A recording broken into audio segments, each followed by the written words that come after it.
दोस्तों, breaking news.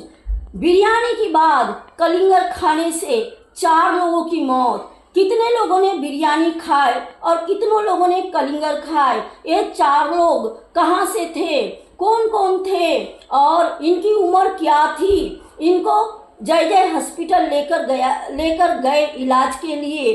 किस तरह से इनकी मौत हो गई, इन चारों में से किसकी पहले मौत हुई, ये सारे चीज जानने के लिए फुल ब्लॉग को वॉच करिए और इस ब्लॉग को दोस्तों में शेयर करिए। जितना हो सके एक दूसरे के साथ शेयर करिए और आगे बढ़ाइए, एक दूसरे के जान को बचाइए। और इस कलिंगर को कौन खरीद कर लेकर आया था ये भी जानिए। कलिंगर को कैसे पहचानेंगे आप, इसमें केमिकल है या नहीं है, सब बताई हूँ। दोस्तों, सुनने में अजीब लगता है लेकिन यही सच है। वो सच क्या है तो जानिए आप लोग ये सोच सकते हैं क्या, जिसे लोग वाटरमेलन बोलते हैं, कोई कलिंगर बोलता है, कोई खरबूज बोलता है, अलग अलग जगह पे अलग अलग भाषा है। इसको खाने से किसी की मौत हो सकता है क्या? इस बारे में आप सोच सकते हैं? नहीं सोच सकते हैं तो यही सच है। मैं भी नहीं सोच सकती थी, लेकिन आज मुझे पता चला बहुत से जगह से कि कलिंगर खाने से 4 लोगों की मौत हो गई है। तो मैंने सोची आप लोग के साथ डिटेल में शेयर करती हूँ। पायदोनी के रहने वाले एक ही परिवार की 4 लोग हैं। कोई बोलता है जय जय से हैं, जो भी है जहाँ से भी हैं। तो रात को इन लोगों ने 1 से 2 बजे के बीच बिरयानी खाए थे। बिरयानी खाने के बाद ये लोग वाटरमेलन यानी कलिंगर खाए। इन लोगों ने दोस्तों बिरयानी कुछ मेहमान के साथ खाए थे। मेहमान के साथ बिरयानी खाए, उसके बाद वाटरमेलन खाए। जो वाटरमेलन है सिर्फ ये 4 लोगों ने खाए थे। ये वाटरमेलन घर के जो मुखिया था, जो बड़े थे यानी हस्बैंड, उन्होंने खुद खरीद कर लेकर आए थे। और एक परिवार में 4 लोग कौन कौन थे? हस्बैंड, वाइफ और 2 बच्चियाँ। एक थी 16 साल की, दूसरी थी 13 साल की। तो इन 4 लोगों ने ही सिर्फ वाटरमेलन यानी कलिंगर खाए थे। खाने के कुछ देर के बाद इन लोगों को वॉमिटिंग, जुलाब, जिसे उल्टी, दस्त भी बोलते हैं, ये चालू हो गया। तो जो 3 लोग थे उन लोग को कुछ ज़्यादा हो रहा था। तो जो घर के मुखिया थे यानी हस्बैंड, उन्होंने अपने परिवार वालों को फ़ोन करके बताया कि ऐसी ऐसी हालत है।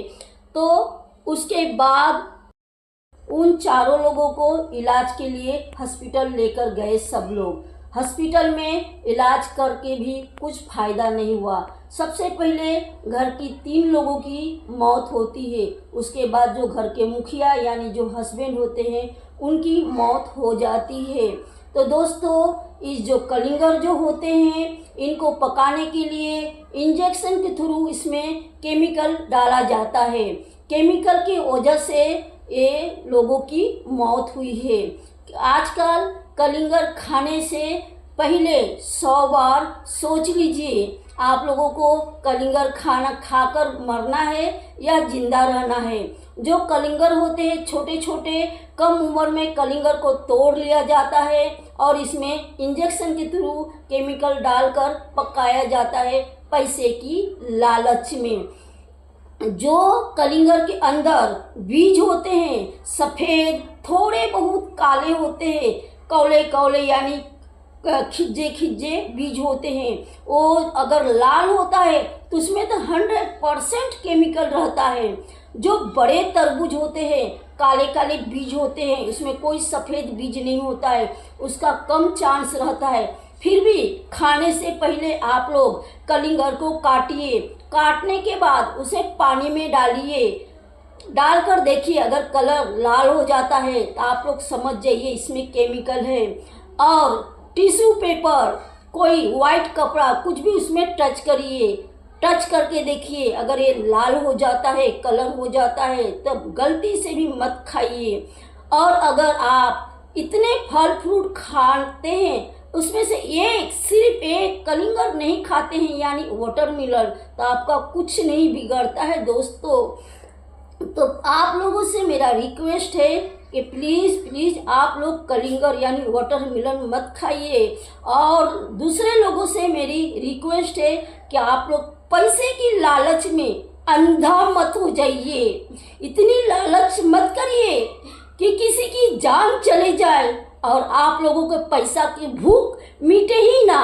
पैसे के भूख मिटाने के लिए आप लोगों के जानों के साथ खिलवाड़ नहीं कर सकते हैं, लोगों का जान नहीं ले सकते हैं। उस परिवार पर क्या बीता रहेगा जिस परिवार की 4 लोग एक साथ मर जाते हैं, इस दुनिया को अलविदा कर जाते हैं वक्त से पहले। तो प्लीज़ दोस्तों आप सब ऐसे मत करिए। इस वीडियो को आप लोग एक दूसरे के साथ शेयर करिए, जितना हो सके आगे फैलाइए और लोगों को मना करिए। वाटरमेलन यानी कलिंगर ना खाए, खाने की कोई ज़रूरत नहीं है, खा के अपनी जान मत गंवाइए। तो दोस्तों ब्लॉग को यहीं पे एंड करती हूँ, फिर अगले ब्लॉग में मिलेंगे कुछ एक नया सा लेके। अगर इस बारे में कुछ मुझे जानकारी मिलता है कि इस खरबूज के अंदर वाटरमेलन के अंदर क्या पाया गया, क्या था, तो मैं आप लोगों को जानकारी ज़रूर दूंगी, चाहे वो शॉर्ट के थ्रू है या लॉन्ग ब्लॉग के थ्रू हो। तो दोस्तों आप सब ज़रूर ये एक दूसरे के साथ शेयर करिए। तो चलिए दोस्तों आज तो खुश रहने के लिए नहीं बोलूँगी, बहुत दुख भरी कहानी है। तो बाय दोस्तों, फिर मिलते हैं अगले ब्लॉग में।